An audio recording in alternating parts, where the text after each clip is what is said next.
दुनिया के सबसे उथल पुथल भरे सागर के बीच हजारों किलोमीटर में फैले खारे पानी से घिरा एक पुराना जंगल छिपा हुआ है।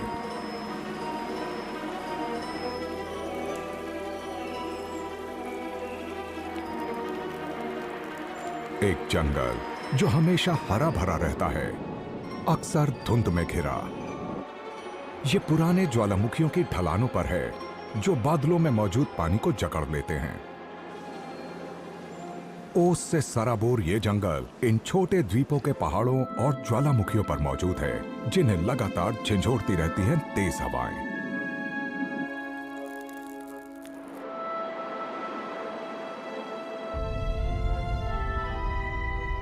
ये पृथ्वी के सबसे पुराने रेन फॉरेस्ट हैं, एक गुम हो चुकी दुनिया के अवशेष।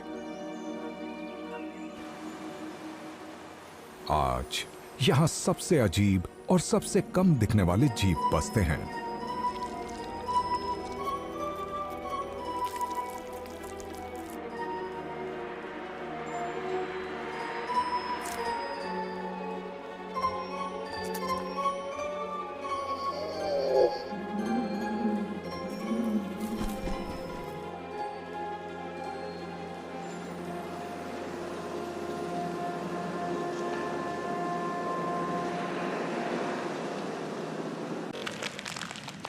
अटलांटिक ओशन के बीच में अजीब लॉरेल फॉरेस्ट्स कुछ एक दूर दराज और छितरे हुए द्वीपों के बीच फैले हुए हैं। अजोर्स, मदीरा और कनारी आइलैंड्स उस इलाके का एक हिस्सा हैं जिसे कहा जाता है मैक्रोनेशिया यानी हैप्पी आइलैंड्स। ये सभी मूल रूप से ज्वालामुखी हैं और ये कभी भी किसी कॉन्टिनेंट से जुड़े नहीं रहे हैं। ये समुद्र में ही जन्मे थे और हमेशा सबसे अलग थलग और अकेले रहे हैं।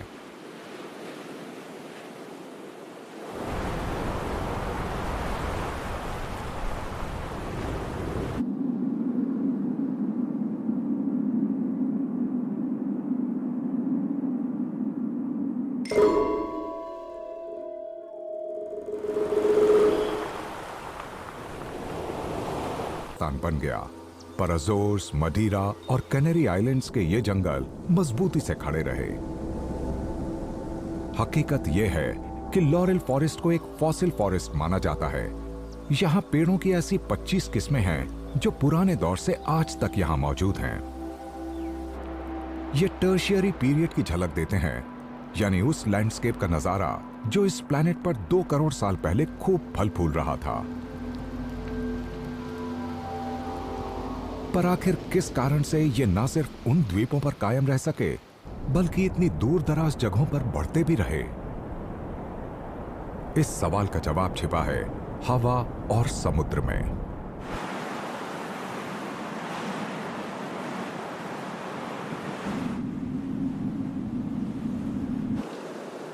ये लॉरेल फॉरेस्ट जो एक बोटैनिकल रेलिक के तौर पर आज भी जिंदा है और अटलांटिक आइलैंड्स की ज्वालामुखी चट्टानों में जड़े जमाए हुए है, इसे जिंदा रखा है अटलांटिक ओशन से आने वाली ट्रेड विंड्स ने। हवाएं और समुद्र दोनों ही इस जंगल के लिए जरूरी टेम्परेचर और नमी मुहैया कराते हैं।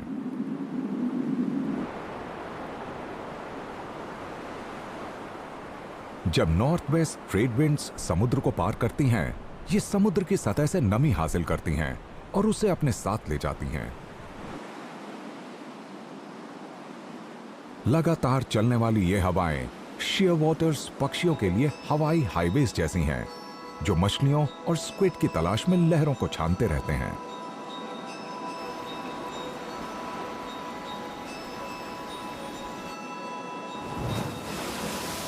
ये समुद्री पक्षी कनेरीज के कुछ सबसे एकांत वाले आइलैंड्स और आइलैंड्स पर घोंसला बनाते और ब्रीड करते हैं, जैसे कि चिनिको आर्किपेलागो, जहां ये रात के अंधेरे में लैंड करते हैं।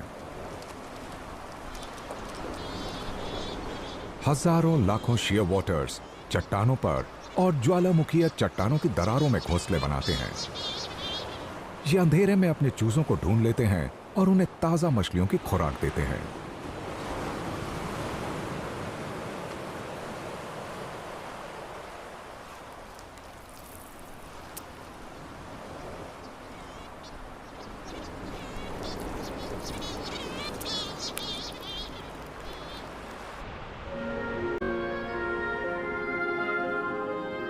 ट्रेड विंड्स की वजह से ये पक्षी समुद्र में और आगे तक भी जाते हैं। इन्हीं के कारण सबसे वेस्ट में मौजूद एलेनोरस फैल्कन की कॉलोनी भी वजूद में आई, जो एलेग्रेंजा आइलैंड पर है।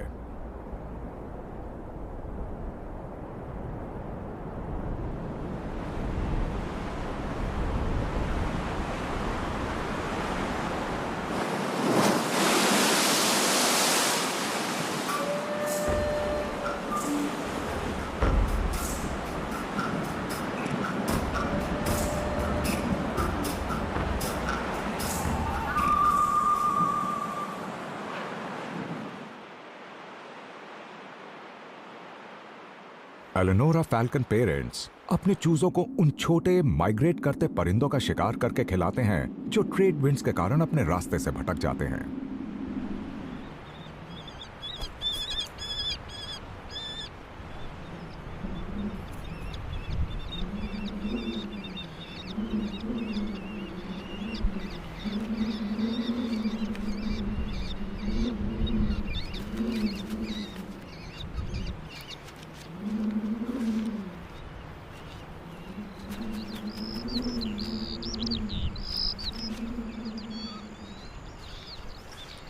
सी हॉक्स खुराक की तलाश में एयर करंट्स का इस्तेमाल करके सैकड़ों हजारों मीटर तक की ऊंचाई पा लेते हैं।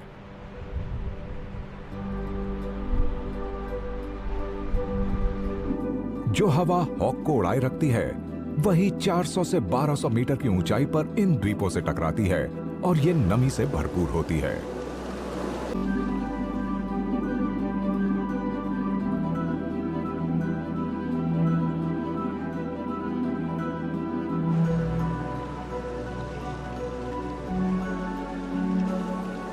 इसी जगह ये हवाएं जमीन को छूती हैं और यही मौजूद है लॉरेल जंगल। यहां ह्यूमिडिटी का लेवल होता है करीब 80% और सालाना तापमान 15 से 19 डिग्री के बीच रहता है। लिहाजा इस प्राचीन जंगल के पनपने के लिए हालात बिल्कुल अनुकूल हैं।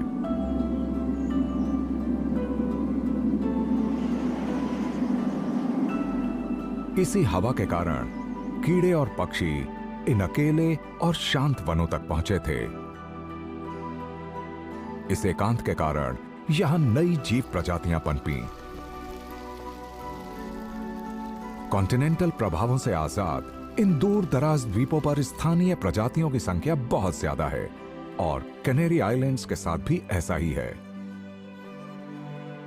जो पौधे और जीव दूर दराज आइलैंड्स पर बसते हैं, उनमें फर्क तेजी से आता है। इसी की एक बढ़िया मिसाल है यूरोपियन चाफिज, जो कैनरी आइलैंड्स पर 10 लाख साल से भी पहले पहुंचे थे और अब 3 सब स्पीशीज में बट गए हैं और ये सभी दिखने में एकदम अलग लगते हैं।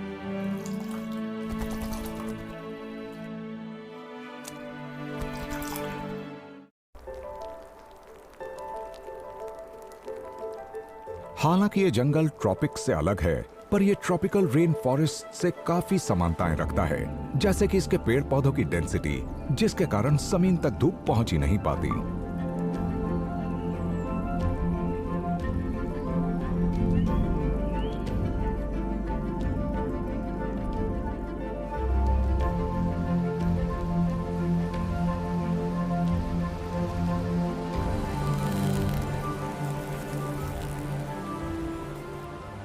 इन पेड़ों की ऊंचाई 15 से 25 मीटर तक हो जाती है। नीचे मौजूद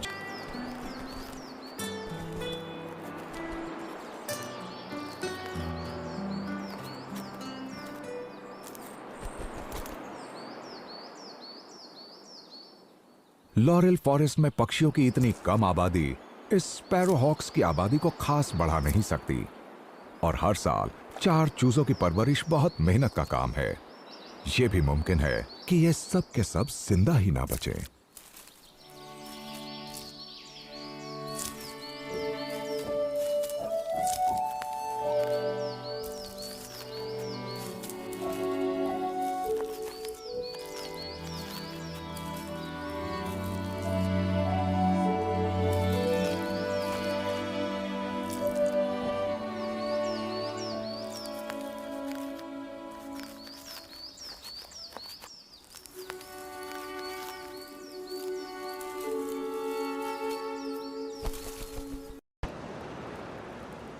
सिर्फ गैराकोनाई आइलैंड पर ही बिना रीढ़ वाले जीवों की करीब 1000 स्पीशीज रहती हैं और इनमें से ज्यादातर लॉरेल फॉरेस्ट में ही हैं।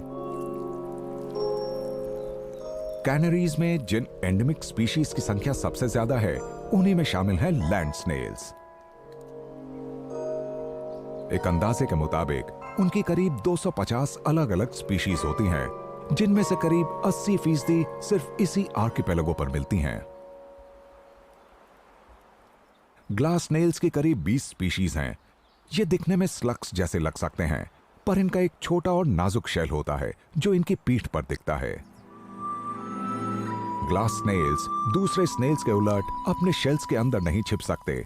अगर एनवायरनमेंट सूखा हो जाए तो इन्हें नर्म और छायादार जगहों में ही रहना पड़ता है, जैसे कि laurel forest.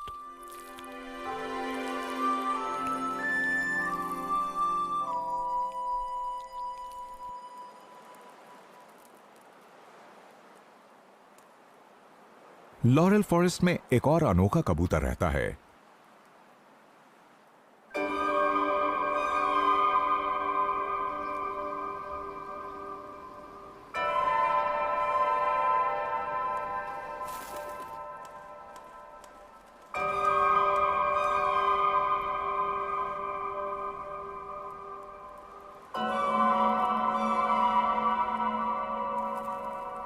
Laurel pigeon बोलेस pigeon की ही तरह फल, बीज और बड्स खाता है, पर इसे जंगल के नजदीक पथरीले इलाकों में घोंसले बनाना पसंद है। जो पक्षी धुंध वाले इन जंगलों में रहते हैं, इनमें ब्लैक बर्ड्स और 2 एंडेमिक पिजन्स इस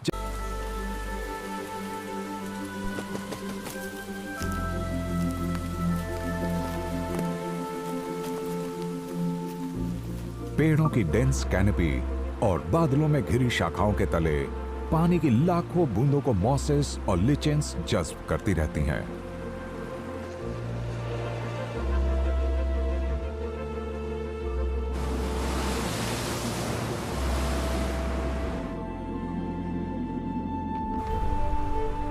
ये उन पेचीदा रिश्तों की कड़ी की सिर्फ शुरुआत है, जो अलग अलग हजारों स्पीशीज को आपस में जोड़ती है, और इनमें से कई अनूठी हैं जो 1 करोड़ 50 लाख साल से भी ज्यादा से एक विशाल समुद्र के